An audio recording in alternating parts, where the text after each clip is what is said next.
بسم اللہ الرحمن الرحیم۔ السلام علیکم۔ میرا نام تمنا ہے۔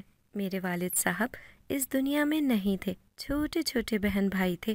میرے والد صاحب کو بچے پیدا کرنے کا بہت شوق تھا۔ وہ بیٹے کی خواہش میں بیٹیاں پیدا کرتے گئے، لیکن جب ان کا بیٹا اس دنیا میں آیا تو وہ اس دنیا سے جا چکے تھے۔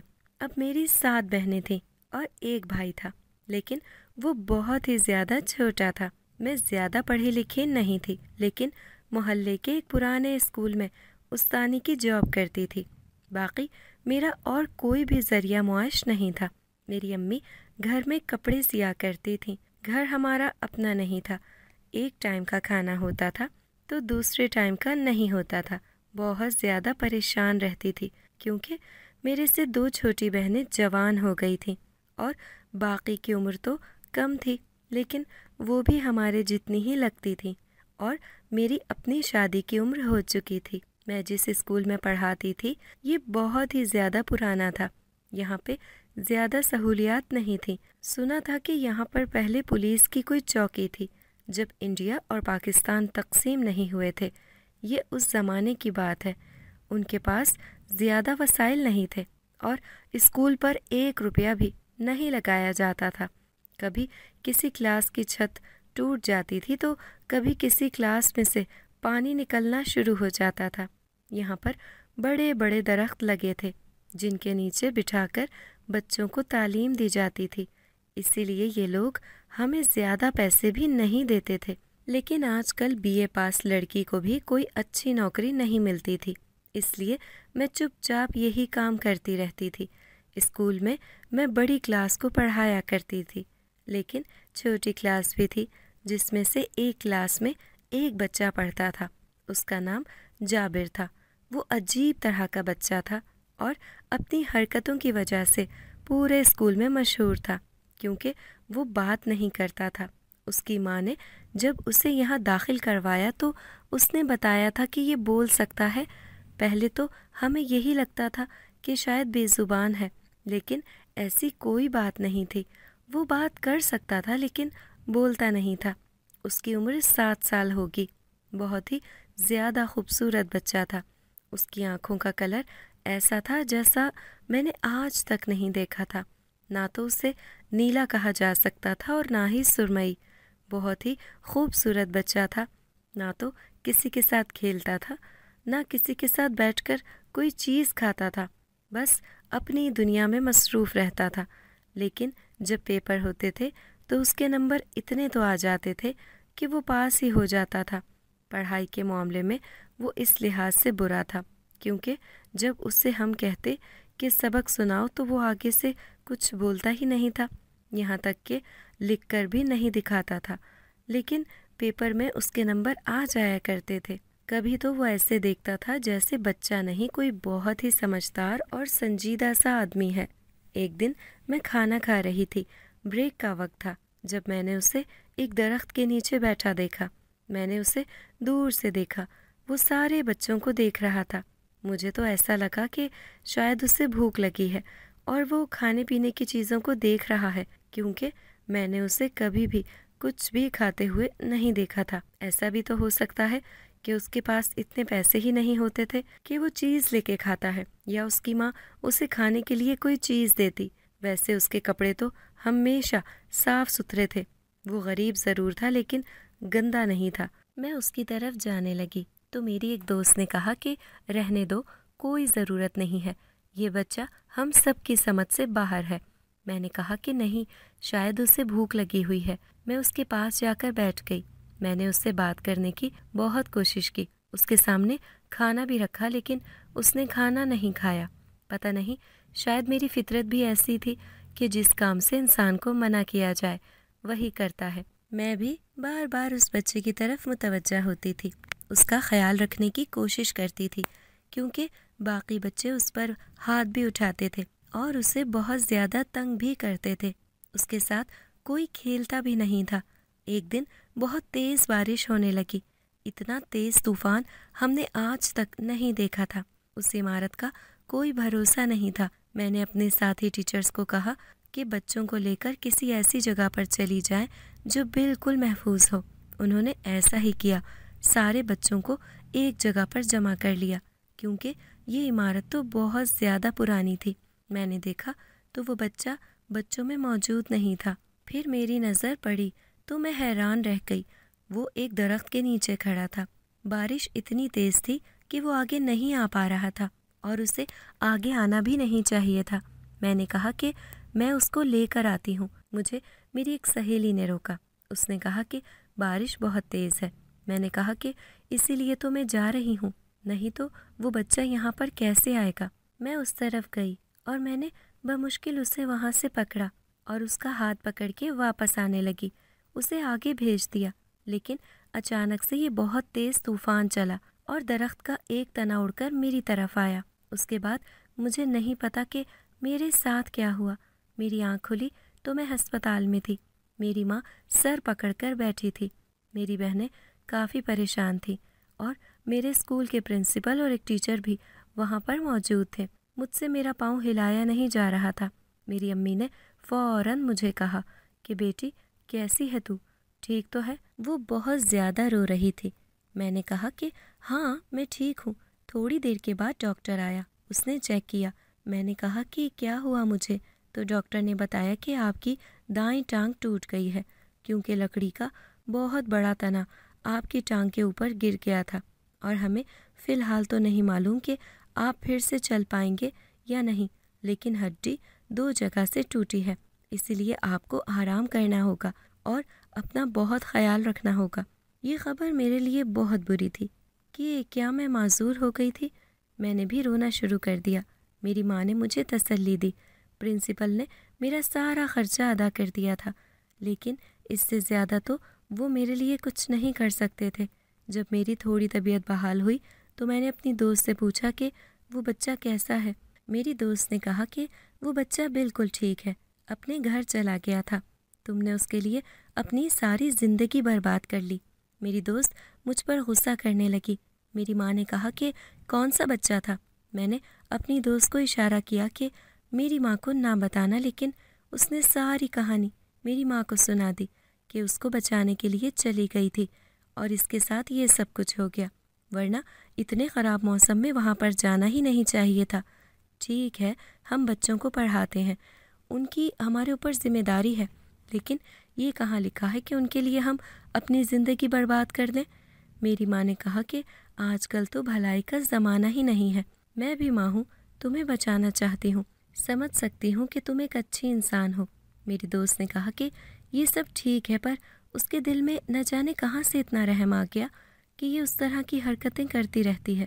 اب ڈاکٹر کہہ رہے ہیں کہ پتہ نہیں چل پائے گی یا نہیں، کیا ہوگا مجھے تو کچھ سمجھ نہیں آ رہا۔ مجھے اپنے کیے پہ افسوس نہیں تھا، میں نے کوئی غلط کام نہیں کیا تھا، لیکن جو میرے ساتھ ہو گیا تھا اس پر مجھے بہت افسوس ہوا تھا۔ میں کچھ دن ہسپتال میں ہی رہی، اس کے بعد مجھے گھر بھیج دیا گیا۔ جب میں دوبارہ چیک اپ کرنے کے لیے گئی تو ڈاکٹر نے کہا کہ آپ کبھی بھی چل نہیں پائیں گی۔ ڈاکٹر نے تو اتنا بھی نہیں کہا کہ آپ چھڑی کی مدد سے چل سکتی ہیں، انہوں نے تو بس یہی کہا کہ اب آپ کی ساری زندگی ویل چیئر پر ہی گزرے گی کیونکہ ہڈی 2 جگہ سے ٹوٹی ہوئی ہے اور بہت ہی بری طرح سے ٹوٹی ہے۔ میں اپنی بہنوں اور اپنی امی کے سامنے اپنے آپ کو مضبوط ثابت کر رہی تھی، لیکن اصل میں بہت زیادہ پریشان تھی۔ میرے ساتھ بہت برا حادثہ ہو گیا تھا۔ ابھی تک یقین نہیں ہو رہا تھا کہ یہ میرے ساتھ ہو چکا ہے۔ مجھے اس گھر میں 1 مہینہ ہو گیا تھا۔ ہمارے پرنسپل نے اتنا کرم کیا کہ 1 مہینے کی تنخواہ دے دی تھی، لیکن اس سے زیادہ وہ کچھ نہیں کر سکتا تھا کہ ان کا یہ اسکول گورنمنٹ کا نہیں تھا اور اس نے اس عمارت پر بھی قبضہ کر کے یہاں پہ اسکول بنایا تھا۔ اس کے پاس اتنے پیسے نہیں تھے، اس کے اپنے ہزاروں مسئلے تھے۔ گھر میں بھی جو پیسے تھے وہ میرے علاج پر خرچ ہو گئے اور اب گھر کا راشن بھی ختم ہو گیا تھا۔ کبھی کبھی کچھ حالات ایسے ہوتے ہیں جس میں انسان کے پاس کچھ نہ کچھ ہوتا ہے اور وہ بیچ کے اپنا گزارا کر لیتا ہے، لیکن اب حالات ایسے تھے کہ ہمارے پاس کچھ بھی نہیں تھا۔ یہ صرف کہنے کی بات نہیں تھی، ہمارے پاس اب گھر کے سامان کے علاوہ اور کچھ بھی نہیں تھا، اور گھر کا سامان ہم بیچ دیتے تو ہم مزید تنگی میں آ جاتے، اور اس سامان کو بیچ کے جتنے پیسے آنے تھے اس سے بھی کچھ ہونے والا نہیں تھا، اور ہمارا سامان بھی ختم ہو جاتا۔ لیکن جب اور کوئی چارہ نہ رہا تو میں نے کہا کہ وہ گھر کا پنکھا بیچ دیں، گرمی میں باہر سو جایا کریں۔ کچھ دوستوں سے ادھار بھی لیا تھا، لیکن وہ کون سی بہت زیادہ امیر تھیں، وہ بھی تو میری طرح غریب خاندان سے تھیں، ان کے تو اپنے ہزاروں مسئلے تھے، ان سے میں کتنے پیسے لے سکتی تھی؟ پھر بھی انہوں نے میری مدد کی تھی، لیکن اب دوبارہ مدد مانگتے ہوئے شرم آتی تھی۔ امی کے پاس بھی کپڑوں کا کام آنا بند ہو گیا تھا، کیونکہ یہ شادی کا سیزن بھی نہیں تھا، اور اب امی کی نظر بھی خراب ہو گئی تھی۔ پھر بھی جو تھوڑے بہت پیسے آتے تھے ایک ٹائم کا کھانا کھا لیتے تھے۔ میں نے امی سے کہا کہ میں پھر سے نوکری کروں گی، اگر میں ویل چیئر پر بیٹھی ہوں تو کیا ہوا، میں بچوں کو پڑھا تو سکتی ہوں۔ میری ماں نے کہا کہ ابھی تک تو تم ٹھیک بھی نہیں ہوئی ہو، اور تجھے ہم پھر سے کام پر بھیج دیں؟ ہم اتنے ظالم نہیں، کر لیں گے کچھ نہ کچھ، کوئی بھی بھوکا نہیں سوتا ہے، کچھ نہ کچھ ہو جائے گا۔ میں نے کہا کہ ایسی بات نہیں ہے، ہزاروں لوگ ہیں جو بھوکے سوتے ہیں اور بھوک سے مر بھی جاتے ہیں، خودکشی بھی کر لیتے ہیں، اپنے بچے بھی بیچ دیتے ہیں۔ زمانہ بڑا خراب ہے، ہمارے پاس اور کوئی آپشن نہیں، ہمیں کسی نے بھی ادھار نہیں دینا، ہمارے رشتہ دار بھی ہم پر نظریں گاڑے بیٹھے ہیں کہ موقع مل جائے۔ میں نے ایسی بات کی، مجھے یقین تھا کہ وہ مجھے پھر سے نوکری پر رکھ لیں گے، کیونکہ میں ویل چیئر پر بیٹھ کر بھی بچوں کو پڑھا سکتی تھی، اس میں کوئی ایسا مسئلہ نہیں تھا۔ اگر مسئلہ تھا تو میرے لیے تھا، ان کے لیے تو نہیں تھا۔ لیکن جب میں اسکول میں گئی تو مجھے پتہ چلا کہ میری جگہ کسی اور کو رکھ لیا گیا ہے۔ میں نے ان سے بات کی، میں 4 سال سے پڑھا رہی تھی، آپ کو ایسا نہیں کرنا چاہیے تھا، یہ میری نوکری تھی، کیا کوئی اور نوکری نہیں ہے؟ انہوں نے کہا کہ جگہ خالی نہیں ہے، اور تمہاری جگہ تو ہم نے کسی اور کو دے دی، کیونکہ ہمارا نقصان ہو رہا تھا، اس لیے بہت زیادہ معذرت، پرنسپل نے کہا، اور یہ ثابت کیا کہ وہ خود بہت ہی زیادہ مجبور ہے، اور جس لڑکی کو رکھا گیا ہے وہ مجھ سے کم پیسے لے رہی ہے، جبکہ مجھے میری دوست نے بتایا کہ وہ جھوٹ بول رہا ہے۔ ایسا کچھ بھی نہیں، بلکہ وہ اس لڑکی کو زیادہ پیسے دے رہا ہے، لیکن وہ اس کا رشتہ دار ہے، اس لیے اس نے اسے نوکری دے دی ہے، اور تمہارے بارے میں وہ کیا سوچے گا، تم اس کی کچھ لگتی تو نہیں ہونا۔ یہ سن کے میرا دل بہت دکھا۔ ادھر ادھر اور بھی اسکول تھے، پر ان میں جانے کا کوئی سوال ہی پیدا نہیں ہوتا، کیونکہ پہلے ہی جا کے دیکھ چکی تھی۔ یہ والا اسکول باقیوں سے قدرے زیادہ پیسے دے رہا تھا، پھر بھی میں نے مجبوری کے تحت ایک اور اسکول میں بات کی، اور انہوں نے میری بات مان لی۔ یہ لوگ مہینے کا صرف 3,000 روپے دے رہے تھے۔ اگر میری ماں کو پتہ چلتا کہ میں صرف 3,000 روپے کے لیے اتنی تنگی برداشت کروں گی، روز جاؤں گی اور بچوں کو بھی پڑھاؤں گی، تو وہ کبھی بھی ہاں نہ کہتی۔ اس لیے میں نے جھوٹ بول دیا کہ یہ لوگ 5,000 روپے دے رہے ہیں۔ ویسے تو 5,000 بھی کم تھے، پر میں نے جھوٹ بول دیا اور نوکری پر جانے لگی، گھر والوں کو مطمئن کر دیا، جبکہ خود بہت زیادہ پریشان تھی۔ پر 2-4 دن بعد ہی میں وہاں پر بے ہوش ہو گئی، اور کافی مسئلہ بن گیا، ایمبولینس کو بلانا پڑا، مجھے ڈاکٹر کے پاس لے جانا پڑا۔ اسکول والوں نے معذرت کر لی، انہوں نے کہا کہ آپ پہلے اپنی صحت پر دھیان دیں، اس کے بعد آپ نوکری پہ آ سکتی ہیں، ہمارے پاس اتنا وقت نہیں ہے کہ ہم اتنا ٹائم آپ کے پیچھے ضائع کریں۔ میں گھر آ گئی اور سوچنے لگی کہ کسی کی جان بچانے کی اتنی بڑی سزا ملی مجھے، اگر میں اس بچے کی جان نہیں بچاتی تو وہیں پر کھڑا رہتا، تو وہ درخت کا تنا اس بچے کو ہی لگ جانا تھا، اور میری تو صرف ٹانگ ٹوٹ گئی تھی، لیکن وہ چھوٹا بچہ، شاید اس کی جان بھی چلی جاتی۔ میں بہت پریشان تھی، اپنے کمرے میں بیٹھی تھی، اس گھر میں ایک ہی پنکھا تھا، وہ بھی بیچ دیا تھا، اسی لیے کھڑکی کھول رکھی تھی۔ یہ گھر بھی اتنا پرانا تھا کہ کھڑکی بھی تقریباً زمین سے ہی لگی ہوئی تھی، جہاں سے کچھ دیر بعد ہوا آتی تھی، دونوں پردے ہل جاتے تھے اور باہر کا منظر نظر آتا تھا۔ باہر اندھیرا تھا اور کسی کے گھر کی لائٹ چل رہی تھی۔ اچانک سے تیز ہوا آئی، پردے پوری طرح ہوا میں اڑ گئے، اور میں نے ایسا منظر دیکھا کہ میرے قدموں تلے سے زمین نکل گئی۔ میں بری طرح ڈر گئی، اٹھ کے وہاں نہیں جا سکتی تھی، اسی لیے بہنوں کو آواز دینی شروع کر دی، وہ بھی میری آواز سن کر پریشان ہو گئی۔ انہوں نے کہا کہ یہ کیا ہو گیا؟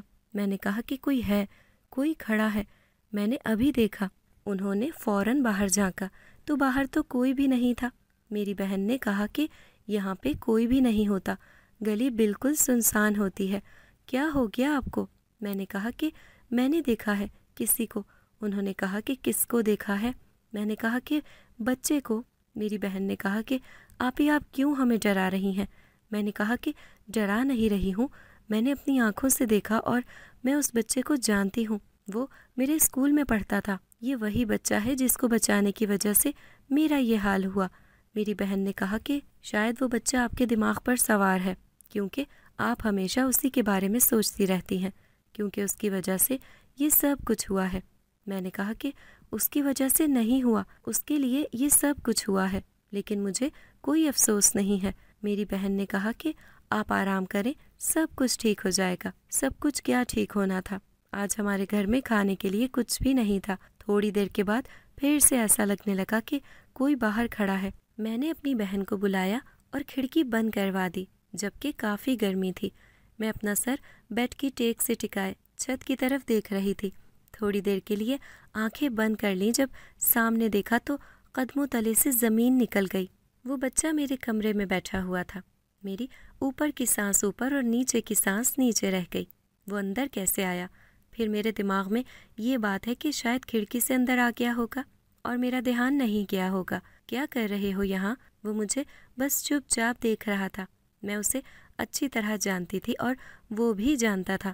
شاید وہ اس دن کے حوالے سے مجھ سے کوئی بات کرنے کے لیے آیا تھا، لیکن اس نے مجھ سے کیا بات کرنی تھی؟ میں نے کہا کہ اس ٹائم کیسے آ گئے؟ وہ بھی اکیلے آئے ہو؟ تمہارے ماں باپ نے تمہیں بھیج دیا؟ تمہیں ڈر نہیں لگتا ہے؟ باہر کتنا اندھیرا ہے، لائٹ بھی جانے والی ہے۔ وہ کوئی جواب نہیں دے رہا تھا۔ میں نے کہا کہ کیا بات ہے جابر، جواب کیوں نہیں دیتے ہو؟ میں نے کس بے بسی سے کہا تھا، یہ وہ نہیں سمجھ سکتا تھا۔ میں نے اس کو کتنی دفعہ بلانے کی کوشش کی تھی جب میں اس کو اس دن بچانے جا رہی تھی، تب بھی میں نے اس سے پہلے اشارہ کیا تھا کہ وہ کسی طرح یہاں پر آ جائے، لیکن وہ نہیں آیا تھا۔ اب تو مجھے لگنے لگا تھا کہ اس کی یہ خاموشی ہی مجھے اس حال پر لے آئی تھی۔ میں نے بے بسی سے اپنا سر پکڑ لیا اور سوچنے لگی کہ تھوڑی دیر بعد اپنی بہن کو کہتی ہوں کہ دروازہ کھول دے اور اسے کہے کہ یہاں سے چلے جائے، کیونکہ اگر ہم اس سے پوچھتے ہیں کہ اس کا گھر کہاں ہے تو اس نے اس بات کا بھی جواب نہیں دینا تھا، اور ہمارے گھر میں کوئی بھی نہیں تھا جس کے ساتھ میں اسے اس کے گھر پہنچا سکتی۔ ہمارے گھر میں صرف عورتیں ہی تھیں۔ میرا اپنا بھائی اس سے بھی زیادہ چھوٹا تھا۔ اچانک اس نے اپنا ہاتھ میری ٹانگ پر رکھا اور میری طرف دیکھا، شاید یہ کہنا چاہ رہا تھا کہ اس کے لیے شرمندہ ہوں۔ اس کی آنکھوں میں آنسو بھی تھے۔ میں نے کہا کہ کوئی بات نہیں، جو قسمت میں ہوتا ہے وہی ہوتا ہے۔ اس نے اس بات کا بھی جواب نہیں دیا اور خود ہی اٹھ کر کھڑکی کھولی۔ میں نے کہا کہ کہاں جا رہے ہو تم؟ دروازے سے چلے جاؤ، یہاں سے جانے کی کیا ضرورت ہے؟ دیکھو میں وہاں تک نہیں آ سکتی ہوں۔ تم یہ سب کیا کر رہے ہو؟ تم ایسی حرکتیں کیوں کر رہے ہو؟ لیکن اس نے میری بات نہیں سنی۔ اس نے کھڑکی کھولی اور وہاں سے باہر چلا گیا۔ میں سوچنے لگی کہ جس طرح آیا ہے شاید اسی طرح واپس بھی چلا جائے گا۔ ہو سکتا ہے کہ اس کا گھر قریب ہو، کم سے کم اتنا تو قریب ہی ہوگا کہ وہ پیدل آ گیا، پر مجھے اس کی فکر ہو رہی تھی۔ وہ وہاں سے چلا گیا اور تھوڑی دیر بعد میں نے سامنے کا منظر دیکھا تو حیران رہ گئی۔ جس جگہ پر بستر کے اوپر میں نے اسے بٹھایا تھا اس جگہ پر کچھ پیسے پڑے ہوئے تھے۔ یہ نوٹ تھے جن کو ایک ربڑ کی مدد سے لپیٹا گیا تھا اور کافی موٹے لگ رہے تھے۔ میں حیران رہ گئی اور میں نے یہ پیسے اٹھائے تو یہ تو 1000 روپے تھے۔ ایسا لگتا تھا کسی نے جمع کیے ہیں، شاید اس بچے نے خود ہی جمع کیے تھے اور وہ اپنے پیسے مجھے دے کر چلا گیا تھا، شاید شکریہ بولنے کے لیے، لیکن میں یہ پیسے نہیں رکھ سکتی تھی۔ رات بڑی مشکل سے گزری۔ صبح اپنی دوست کو فون کیا اور پوچھا کہ وہ جابر نام کا لڑکا اسکول آیا ہوا ہے کیا؟ دراصل میں یہ بھی جاننا چاہ رہی تھی کہ رات کو خیر خیریت سے اپنے گھر پہنچ گیا تھا۔ اس نے کہا کہ وہ تو کافی دنوں سے اسکول نہیں آ رہا ہے، جب سے تمہارے ساتھ حادثہ ہوا ہے اس کے بعد سے وہ اسکول نہیں آ رہا ہے۔ شاید اس کے ماں باپ نے اسے اسکول سے ہٹا لیا ہے، کسی اور اسکول میں داخل کروا دیا ہے۔ میں نے کہا کہ اچھا، میں نے کہا کہ مجھے پتہ تو کر کے بتاؤ کہ اس کا گھر کدھر ہے، اس کے گھر کا کوئی پتہ وغیرہ ہوگا جو اسکول میں لکھا ہوا ہوگا۔ اس نے کہا کہ میں تمہیں تھوڑی دیر تک پتہ کروا کے بتاتی ہوں۔ میں نے کہا ٹھیک ہے۔ پر اس نے کہا کہ تم نے کیا کرنا ہے، اس کی وجہ سے تمہارا کیا حال ہو گیا، اب کیا تم نے اس کے گھر جانا ہے؟ میں نے کہا کہ نہیں یار، مجھے کوئی کام ہے، جب کام ہو جائے گا تو میں تمہیں بتا دوں گی، بس تم مجھے بتا دو۔ اس نے کہا کہ ٹھیک ہے اور مجھے پتہ بتا دیا۔ تھوڑی دیر کے بعد اس نے مجھے ایڈریس بھیج دیا اور میرے پاس ایڈریس آ گیا۔ میں نے اپنی امی کو کہا کہ مجھے کہیں جانا ہے اور اپنی بہن کو بھی کہا کہ وہ میرے ساتھ چلیں۔ امی نے کہا کہ وہ تو ٹھیک ہے لیکن گھر میں کھانے کے لیے ایک دانہ بھی نہیں ہے۔ میں نے کہا کہ اللہ خیر کرے گا۔ میں نے اپنے دماغ میں یہ سوچا تھا کہ جو میرے پاس فون ہے وہ میں بیچ دوں گی۔ ویسے اس گھر میں صرف میرے پاس ہی فون تھا اور ہم اکیلی عورتیں تھیں۔ ہمارے پاس فون ہونا چاہیے تھا کہ کبھی ہمارے گھر میں کوئی مصیبت ہوتی تو ہم پولیس کو تو بلا سکتے۔ اسی لیے تو ابھی تک کتنے برے حالات ہونے کے باوجود بھی میں نے اپنا فون نہیں بیچا تھا، پر امی کو تسلی دی تھی تو یہ سوچ کر ہی دی تھی کہ فون کو بیچ دوں گی۔ اپنی بہن کے ساتھ میں اس پتے پر چلی گئی۔ یہ پتہ تو یہاں سے بہت دور تھا، لیکن ساتھ والوں کے گھر میں رکشا تھا، وہ ہمسائے تھے، ہمارے حالات سے واقف تھے۔ انہوں نے کہا کہ پیسے نہیں لیں گے اور مجھے اس پتے پر چھوڑ کر آئیں گے۔ انہوں نے یہ بھی کہا کہ جب واپس آنا ہوا تو ہمیں فون کر دیجیے گا۔ انہوں نے ہمیں محلے میں چھوڑ دیا۔ مجھے مکان نمبر کا پتہ تھا۔ میری بہن ویل چیئر پر مجھے اپنے ساتھ لے کے جا رہی تھی۔ آج بہت زیادہ گرمی تھی۔ اس نے کہا کہ آپ کہاں جا رہی ہیں، بتائیں تو صحیح۔ میں نے کہا کہ ضروری کام ہے، تمہیں بتا دوں گی۔ مکان نمبر پر پہنچے اور دروازے پر دستک دینے لگے۔ بار بار دستک دے رہے تھے۔ گھر کافی پرانا سا لگ رہا تھا۔ مجھے یقین ہو گیا کہ یہ لوگ واقعی بہت زیادہ غریب ہیں، پھر بھی اس نے مجھے اتنے سارے پیسے دے دیے۔ اس کا مطلب یہ پیسے جمع کرنے میں تو اس نے سالوں لگائے ہوں گے۔ میں یہ پیسے نہیں رکھ سکتی تھی، میں یہ پیسے واپس کرنے کے لیے ہی آئی تھی۔ وہ بچہ تھا، کوئی بات سمجھتا نہیں تھا، سوچا تھا اس کی ماں کو واپس کر دوں گی، لیکن کوئی دروازہ ہی نہیں کھول رہا تھا۔ تھوڑی دیر کے بعد ایک آدمی وہاں سے گزرا اور اس نے کہا کہ بہن، آپ کو کس سے ملنا ہے؟ میں نے کہا کہ گھر میں جو رہتے ہیں ان سے ملنا ہے۔ وہ پتہ بھی دکھایا۔ اس نے کہا کہ پتہ تو یہی ہے لیکن اس گھر میں تو کوئی بھی نہیں رہتا ہے۔ مجھے لگا کہ شاید وہ لوگ یہاں پر رہتے تھے اور اس کے بعد گھر بدل لیا ہوگا، کیونکہ غریب لوگ ہیں تو کرائے کے گھر پر ہی رہتے ہوں گے۔ میں نے کہا کہ کیا یہ گھر کرائے والا ہے؟ اس نے کہا کہ نہیں، یہ کرائے کا گھر نہیں ہے۔ میں نے کہا کہ جو لوگ یہاں پر رہتے تھے وہ کہاں پہ گئے؟ یہ محلے دار لگ رہا تھا، شاید اس کو پتہ ہی ہوگا۔ اس نے کہا یہاں پر تو کوئی بھی نہیں رہتا ہے، اس گھر کے پاس سے بھی کوئی نہیں گزرتا۔ میں نے کہا کہ کیا مطلب؟ اس نے کہا کہ اس گھر کو آسیب زدہ مانا جاتا ہے نا، اسی لیے اس گھر کے پاس سے کوئی بھی نہیں گزرتا۔ اس کا مالک بھی باہر کے ملک چلا گیا ہے اور یہ گھر تو نہ جانے کتنے سالوں سے بند ہے۔ میری اسی محلے میں کریانے کی دکان ہے، اس لیے میں جانتا ہوں۔ میری بہن نے کہا کہ آپ کو کس سے ملنا ہے؟ یہاں تو کوئی نہیں ہے۔ مجھے ڈر لگ رہا ہے، جب اس گھر کے پاس بھی کوئی نہیں جاتا تو ہم اس کا دروازہ کیوں بجا رہے ہیں؟ کہیں ہمارے پیچھے کوئی چیز ہی نہ لگ جائے۔ میں نے دکان والے سے کہا کہ اچھا، آپ ہماری مدد کر سکتے ہیں۔ یہاں پہ کوئی جابر عالم نام کا بچہ رہتا ہے، اس کے باپ کا نام محمد عالم ہے اور بچے کا نام جابر ہے۔ 7 سال کا بچہ ہے اور بہت ہی خوبصورت ہے اور نیلے کلر کی آنکھیں ہیں اس کی۔ اس آدمی نے کہا کہ بچے کا تو مجھے نہیں پتا، لیکن عالم نام کا تو ایک آدمی اسی گھر میں رہتا تھا، لیکن اب وہ اس دنیا میں نہیں ہے اور اسی کی تو یہاں پہ کہانیاں مشہور ہیں۔ اس نے ہی اس گھر میں آسیب کو دیکھا تھا اور وہ یہاں سے بھاگ جانا چاہتا تھا، لیکن پتہ نہیں کیا ہوا کہ ایک دن اس کی لاش یہاں سے ملی تھی۔ میں تو حیران ہو رہی تھی، لیکن میری بہن کو ڈر لگ رہا تھا۔ میں نے کہا کہ کیا مطلب ہے؟ وہ اس گھر میں اکیلا رہتا تھا، لیکن یہاں سے کسی عورت کی بھی آواز آتی تھی، ہمیشہ جھگڑا کرنے کی آواز آتی تھی۔ وہ آدمی بہت زیادہ خاموش رہتا تھا، محلے میں کسی سے کوئی بات نہیں کرتا تھا، اپنی دنیا میں مصروف رہتا تھا۔ وہ عورت بھی مر گئی تھی، پھر وہ نہ جانے کتنے دن تک گھر سے باہر نہیں نکلتا تھا۔ عجیب حرکتیں تھیں اس کی، کبھی کبھی اس کے گھر سے چلانے کی آوازیں آنے لگتی تھیں۔ پتہ نہیں اس کے ساتھ کیا مسئلہ تھا۔ سب لوگ کہتے تھے کہ وہ اکیلا رہتا ہے، اسی لیے پاگل ہو گیا ہے، اور ایک دن اس کے گھر سے اس کی لاش ملی ہے اور پولیس اس نتیجے پر پہنچی کہ اس نے خودکشی کر لی تھی۔ اس کے بعد سے بھی لوگوں کو اس کے گھر میں سے اسی کی آوازیں آتی تھیں، اسی لیے یہ گھر بھی ایسے پڑا ہے، یہاں کوئی رہتا بھی نہیں ہے۔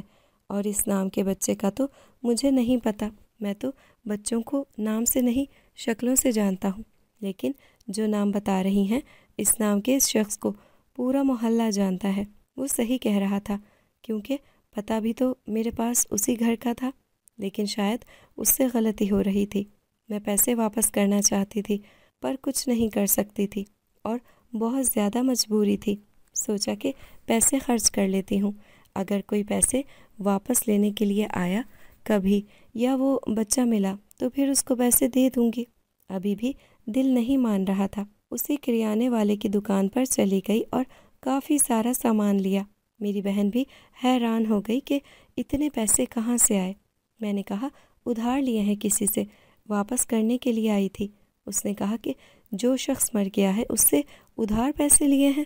میں نے اسے کہا کہ سوال نہیں کرو، یہ بات امی کو نہیں بتانا، کہ مجھے ابھی خود سمجھ آ جائے تو میں تمہیں بھی بتا دوں گی۔ گھر میں راشن پانی کا کافی سامان لے کر داخل ہوئی تو میری ماں بھی حیران رہ گئی اور آج تو خوشی سے رونے لگی، کیونکہ 2 دن سے ہم نے ٹھیک سے کھانا تک نہیں کھایا تھا۔ اس کے بعد بھی کچھ سامان رہ گیا تھا جو میری 2 بہنیں لینے کے لیے گئیں۔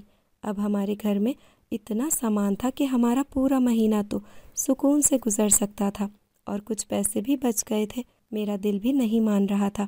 میں اپنے کمرے میں بیٹھی تھی، سوچ رہی تھی کہ غلط پتہ کیوں لکھوایا ہوگا اس کے ماں باپ نے، اور سننے میں آیا تھا کہ اس بچے کو اس کی ماں داخل کروانے کے لیے آئی تھی۔ یعنی اگر وہ شخص اس بچے کا باپ بھی تھا تو وہ اس دنیا میں نہیں تھا، لیکن اس کی ماں تو زندہ ہوگی۔ پھر یہ سب کچھ کیا تھا؟ ایک دن میں اپنے کمرے میں ہی تھی جب اچانک سے مجھے ایسا محسوس ہوا کہ میں اکیلی نہیں ہوں۔ جب میری آنکھ کھلی تو میں حیران رہ گئی۔ وہ بچہ میرے پاس بیٹھا تھا۔ میں اس دفعہ اسے دیکھ کر بری طرح چونک گئی۔ میں نے کہا کہ کہاں چلے گئے تھے تم، اور اپنے پیسے مجھے کیوں دے کر چلے گئے تھے؟ لیکن میں نے تمہارے پیسے خرچ کر دیے ہیں۔ اس بات پر اس کے چہرے پر کوئی بھی عجیب سا تاثر نہیں آیا تھا، جیسے کوئی پرواہ نہیں تھی۔ اس نے میری ٹوٹی ہوئی ٹانگ پہ ہاتھ رکھا، جس کے اوپر سے اب ہم نے پلاسٹر تو اتروا ہی دیا تھا، لیکن ابھی بھی مجھے مشکل ہوتی تھی۔ میں نے کہا کہ تم بول نہیں سکتے ہو، پر کبھی کبھی میں نے تمہیں بولتے ہوئے سنا ہے، تمہاری آواز سنی تھی۔ میں نے تم بول سکتے ہو، پھر بولتے کیوں نہیں ہو؟ اس نے اس بات کا بھی جواب نہیں دیا۔ مجھے بچے سے ڈر لگ رہا تھا۔ میں نے اپنی بہن کو بلانے کے بارے میں سوچا کہ اپنی بہن کو آواز دیتی ہوں اور اس سے کہوں گی کہ اس کے لیے کچھ کھانے پینے کو لے کر آئے۔ جیسے ہی میں بولنے لگی اس نے میرے منہ پر ہاتھ رکھ دیا اور عجیب سی آنکھیں نکال کے مجھے گھور کر دیکھنے لگا، جیسے مجھے کہہ رہا ہو کہ کسی کو بلانے کی ضرورت نہیں ہے۔ میں بری طرح ڈر گئی۔ اس نے اپنا ہاتھ پیچھے کیا اور مجھے انگلی سے اشارہ کیا کہ چپ، خاموش ہو جاؤ۔ مجھے اور ڈر لگ رہا تھا۔ یہ بچہ تو اس طرح سے کبھی پیش نہیں آتا تھا۔ وہ وہاں سے چلا گیا اور اس دفعہ بھی میرے بستر کے اوپر کافی سارے پیسے رکھ کے چلا گیا تھا۔ اب تو میری حالت کچھ عجیب سی ہو گئی تھی۔ میرے دل کی آواز کانوں میں آ رہی تھی اور مجھے لگ رہا تھا کہ یہ خواب ہے۔ میں نے اپنے آپ کو نہ جانے کتنے تھپڑ مارے یہ محسوس کرنے کے لیے کہ یہ خواب ہے یا نہیں، لیکن یہ تو حقیقت تھی۔ میری بہن کمرے میں آئی تو میں نے پیسے چھپا لیے۔ اس نے بھی محسوس کیا کہ میں کوئی چیز چھپا رہی ہوں، لیکن اس نے مجھ سے سوال نہیں کیا۔ میری حالت عجیب تھی۔ اس نے کہا کہ یہ کھانا لے آؤں آپ کے لیے؟ میں نے کہا کہ نہیں، مجھے بھوک نہیں ہے۔ میری بہن وہاں سے چلی گئی اور میں اس کے سامنے شرمندہ ہو گئی، کیونکہ اسے محسوس ہو گیا تھا کہ میں کچھ چھپا رہی تھی۔ اگلا مہینہ بھی شروع ہونے والا تھا اور پیسوں کی ضرورت تھی۔ اس نے پہلی بار سے بھی زیادہ پیسے دیے تھے۔ 1 مہینے کے اندر یہ بچہ اتنے سارے پیسے کہاں سے لے کر آ سکتا تھا؟ پہلے تو مجھے یہ لگا کہ شاید یہ پیسے اس نے جمع کیے ہوں گے، لیکن اب تو 1 مہینہ ہی گزرا تھا اور اتنے سارے پیسے اس کے پاس نہیں ہو سکتے تھے۔ میں نے اپنی دوست کو یہ سب کچھ بتانے کے بارے میں سوچا، لیکن وہ تو پہلے ہی خلاف تھی۔ اس لیے میں نے اپنا ارادہ ترک کر دیا، اپنی امی کو اپنے کمرے میں بلایا اور ان کو سب کچھ بتایا۔ جب میں نے بچے کا ذکر کیا تو امی پہلے غصہ ہو گئیں، پھر میں نے ان کو ساری بات بتائی، یہ بھی بتایا کہ اس کے گھر گئے تھے اور محلے والے کہہ رہے تھے کہ اس نام کا کوئی بچہ نہیں بلکہ ایک آدمی تھا جو پاگل تھا، وہ مر چکا ہے۔ امی سے کہا کہ کہیں ایسا تو نہیں ہے کہ یہ وہی آدمی ہے جو بچے کے روپ میں یہاں پر آتا ہے؟ میری ماں نے کہا کہ ایسا کیسے ہو سکتا ہے؟ اگر وہ مر چکا ہے تو وہ یہاں پہ کیسے ہو سکتا ہے؟ اور اگر وہ آدمی ہے تو وہ بچے کا روپ کیسے لے سکتا ہے؟ تو گھر میں یہ بات کسی کو نہ بتانا، تیری بہن پہلے ہی ڈرتی ہے اور ہم لوگ بھی اکیلے رہتے ہیں، مجھے بھی ڈر لگ رہا ہے۔ میں نے امی کو پیسے دے دیے، میں نے کہا کہ آپ پیسے رکھ لیں اور مجھے نہیں پتا کہ میں کیا کروں۔ پہلے جب میں رات کو سویا کرتی تھی تو میری ٹانگوں میں بہت زیادہ درد ہوتا تھا، میں کسی کو بتاتی نہیں تھی کیونکہ اس کا کوئی علاج نہیں تھا۔ میں گولی بھی کھاتی تھی لیکن گولی بھی مجھ پر اثر نہیں کرتی تھی۔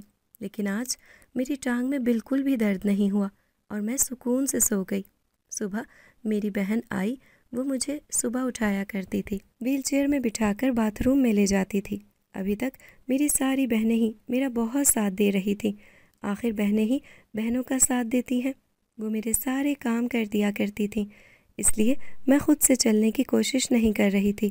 لیکن جب اگلی رات ہوئی تو اچانک سے ہی بہت تیز زلزلہ آنے لگا اور مجھے بچانے کے لیے کوئی میرے کمرے میں آ ہی نہیں رہا تھا کہ کوئی آ کے مجھے بھی اٹھاتا اور باہر لے جاتا۔ لوگ بھی باہر نکل آئے تھے۔ میں اٹھی اور حیران رہ گئی کہ میرے پاؤں تو زمین تک چلے گئے اور میں اپنے پاؤں پر کھڑی ہو گئی تھی۔ میں نے وہیں پہ چلانا شروع کر دیا۔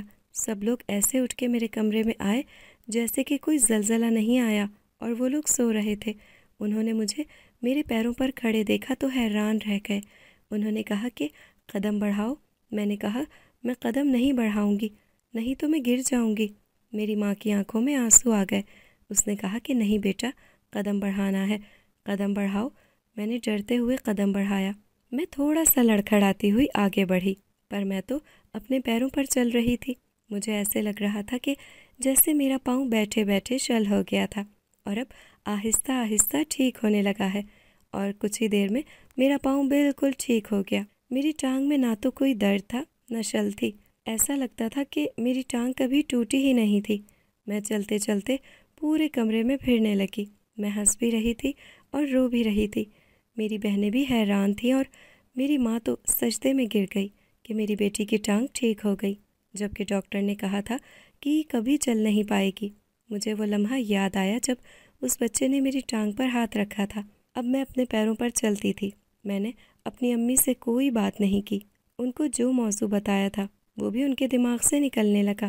میں نے کہا کہ شاید مجھے وہم ہو رہا ہے، ایسی کوئی بات نہیں ہے، لیکن اب مجھے اس بات کی تہہ تک پہنچنا تھا اور مجھے جاننا تھا کہ میرے ساتھ یہ سب کچھ کیسے ہوگا۔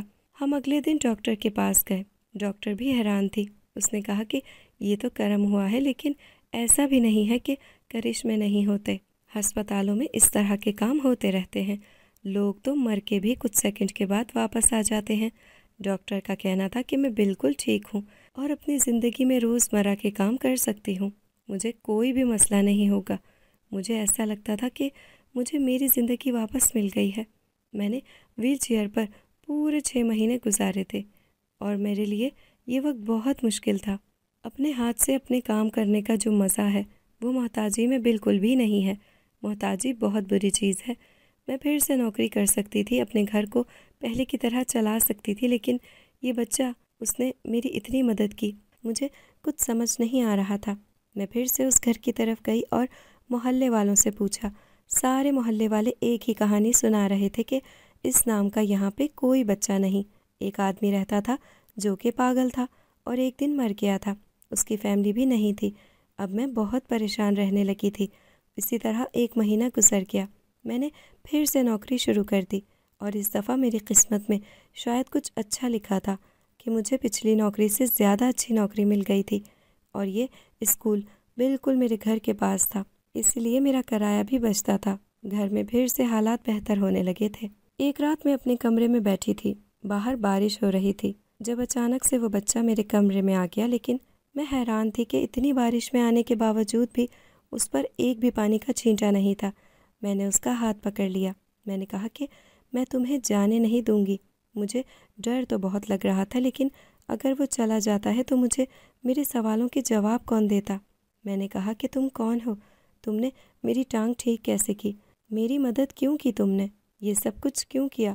بالآخر اس بچے نے سر جھکا لیا اور اس کے ہاؤ بھاؤ سے ایسے لگ رہا تھا کہ وہ وہاں سے نہیں جائے گا۔ وہ کھڑکی کے پردے کے قریب جا کر کھڑا ہو گیا، یعنی اب وہ پردے کے پیچھے کھڑا تھا، اور میں نے سامنے ایسا منظر دیکھا کہ میرے قدموں تلے سے زمین نکل گئی۔ اس کا سایہ، یعنی اس کا وجود جو مجھے پردے کے پار سے نظر آ رہا تھا، وہ اچانک سے ایک آدمی کا لگنے لگا تھا۔ وہ کوئی بچہ نہیں تھا بلکہ ایک آدمی تھا جو کھڑکی کی طرف منہ کیے مجھ سے منہ موڑ کر کھڑا تھا۔ اس نے اپنے ہاتھ کمر پر باندھ رکھے تھے۔ اس کے بعد میں نے اٹھ کر دروازے کو کنڈی لگانی چاہی تو اس نے کہا کہ فکر نہیں کرو، ہماری آواز باہر نہیں جائے گی۔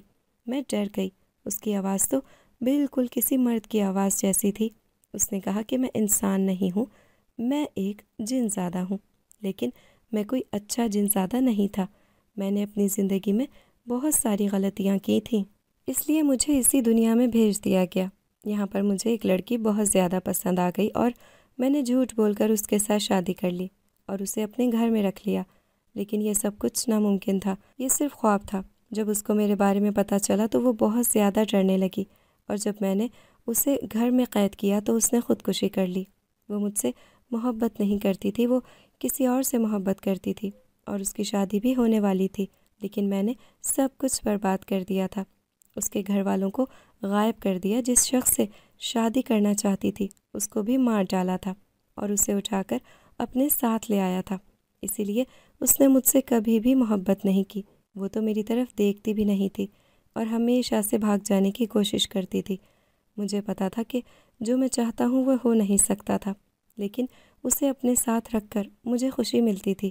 میں اس کو حاصل نہیں کر سکتا تھا، لیکن اسے دور سے دیکھ سکتا تھا۔ میری محبت اسی طرح کی تھی، اور میں یہ مانتا ہوں کہ میں غلطی پر تھا۔ میں کوئی اچھا کام نہیں کر رہا تھا، پر مجھے یہ نہیں پتا تھا کہ وہ اتنا انتہائی قدم اٹھا لے گی۔ اب میں نہ اس دنیا میں رہ سکتا تھا، اس دنیا میں جا سکتا تھا۔ میں اس لڑکی سے بہت زیادہ محبت کرتا تھا۔ وہ مجھے بہت یاد آتی تھی۔ میں پاگلوں کی طرح چیختا چلاتا تھا۔ اب میں بیچ میں پھنس چکا تھا۔ میری ساری زندگی برباد ہو گئی تھی۔ اسی لیے میں ایک بچے کا روپ لے کے اسکول جایا کرتا تھا، جہاں پر دوسرے بچوں کو دیکھ کے مجھے بہت خوشی ملتی تھی۔ مجھے بچوں کے ساتھ رہنا اچھا لگتا تھا، اسی لیے بس میں وہ روپ لے کے وہاں پہ چلا جایا کرتا تھا اور میرا دن گزر جاتا تھا۔ تم واحد لڑکی تھی جس نے میری طرف توجہ کی اور میری مدد کرنے کی کوشش کی۔ تم میری ہمدرد تھی۔ میں پہلے سے ہی جان گیا تھا تمہارے دل میں خوف خدا تھا۔ تم نے میری جان بچائی اور اس کے لیے اپنے آپ کو نقصان پہنچا لیا۔ اگر تو میری جان نہیں بچاتی تب بھی میرے ساتھ کچھ ہونے والا نہیں تھا، لیکن تمہیں کیا پتا تھا، اس لیے تم نے اپنی زندگی کو میرے لیے برباد کر لیا۔ تو میں نے تمہاری مدد کرنے کی کوشش کی اور میں تمہاری مدد جاری رکھوں گا۔ تمہیں جتنے پیسے دے کر گیا تھا اتنا ہی پیسے ہر مہینے تمہارے پاس کہیں نہ کہیں سے آ جایا کریں گے، لیکن تم نے یہ بات کسی کو بتانی نہیں ہے۔ تم نے اپنی امی کو یہ بات بتائی ہے، پر میں کچھ ایسا کر دوں گا کہ ان کے دماغ سے بھی یہ بات نکل جائے گی۔ اب کے بعد تمہاری زندگی میں سب کچھ اچھا ہی ہوگا اور سب کچھ ٹھیک ہو جائے گا، لیکن تم کسی کو بھی اس بارے میں بتانا نہیں۔ مجھے اس سے بہت زیادہ ڈر لگ رہا تھا۔ شکر ہے کہ وہ مجھ سے دور کھڑا تھا۔ میں اس کو اپنے کمرے میں محسوس کر کے ہی ڈر رہی تھی۔ وہ ایک جن زادہ تھا جو بچے کے روپ میں ہماری دنیا میں آیا تھا۔ یہ کتنی عجیب بات تھی، ایسا کیسے ہو سکتا تھا؟ یہ تو صرف کہانیوں میں ہوتا تھا۔ میں نے اسے کہا کہ کیا میں تمہاری شکل دیکھ سکتی ہوں؟ اس نے کہا کہ نہیں، تم میری شکل نہیں دیکھو تو اچھا ہے، ویسے بھی یہ میری اصل شکل نہیں ہے، میں تمہیں اپنی اصل شکل بھی نہیں دکھانا چاہتا۔ میں نے کہا کہ تم پریشان نہیں ہو، تمہارے ساتھ جو کچھ بھی ہوا وہ ہم انسانوں کے ساتھ بھی ہوتا ہے، سب کی زندگی میں دکھ ہوتے ہیں۔ اس نے کہا کہ میں اس لڑکی سے بہت محبت کرتا تھا، میں نے اسے مرتے ہوئے دیکھا ہے۔ مجھے پتا ہے کہ تم مجھے تسلی دینا چاہتی ہو، لیکن مجھے تسلی نہیں ہونے والی ہے۔ میری زندگی ایسے ہی گزرنے والی ہے اور میرے دکھ کا کوئی بھی اندازہ نہیں لگا سکتا، لیکن یاد رکھنا کہ میں کوئی اچھا جن زادہ نہیں تھا، میں نے غلطی کی تھی، اسی لیے مجھے سزا ملی۔ ظالم لوگوں کے نصیب میں محبت نہیں ہوتی ہے، پر میں تمہاری مدد ضرور کروں گا کیونکہ تم ایک اچھی انسان ہو۔ اچھے انسانوں کے ساتھ ہمیشہ اچھا ہوتا ہے۔ میں یہ نہیں کہتا کہ میں دوبارہ تم سے ملنے کے لیے آؤں گا، کیونکہ میں کبھی بھی ملنے کے لیے نہیں آؤں گا، لیکن تمہاری مدد ضرور کرتا رہوں گا۔ اس نے اتنا کہا اور اچانک پردہ ہوا سے اڑا۔ جب پردہ واپس اپنی جگہ پر آیا تو وہاں کوئی بھی نہیں تھا۔ میں کھڑکی کے پاس گئی اور آس پاس دیکھا، آس پاس بھی کوئی نہیں تھا۔ وہ پیسے اپنی جگہ پر ہی پڑے تھے جہاں ہمیشہ پڑے ہوتے تھے۔ اس کے بعد ہر مہینے بھی وہ پیسے مجھے مل جایا کرتے تھے اور میری نوکری بھی بہتر سے بہتر ہو رہی تھی۔ میری ماں کا کاروبار چلنے لگا تھا، میری بہنوں نے بھی گھر میں ٹیوشن پڑھانا شروع کر دیا تھا۔ ہم سب نے مل کے ہاتھ پاؤں مارے اور بالآخر ہماری زندگی بہتر ہونے لگی۔ ہم اچھے گھر میں شفٹ ہو گئے اور میں نے اپنی بہنوں کی شادیاں بھی پکی کروا دیں، لیکن خود ابھی تک شادی نہیں کی ہے۔ مجھے ہر مہینے پیسے مل جایا کرتے ہیں، یہ بات کسی کو بھی نہیں بتاتی ہوں، خود بھی حیران ہوتی ہوں۔ اس بچے کی شکل ابھی تک میری آنکھوں میں ہے۔ وہ بہت ہی خوبصورت اور معصوم بچہ تھا، لیکن دراصل وہ بچہ نہیں، ایک جن زادہ تھا جس کا دل ٹوٹا ہوا تھا، جس کو محبت نہیں ملی تھی، اور جس کو محبت نہ ملے وہ ایسا ہی ہو جاتا ہے، چاہے وہ کوئی انسان ہو یا چاہے کوئی جن زادہ ہو۔ اگر آپ کو ہماری آج کی کہانی پسند آئی ہے تو اسے لائک کریں، شیئر کریں اور چینل کو سبسکرائب کرنا مت بھولیے گا تاکہ آپ کو ہر نئی آنے والی ویڈیو کا نوٹیفیکیشن بر وقت ملتا رہے۔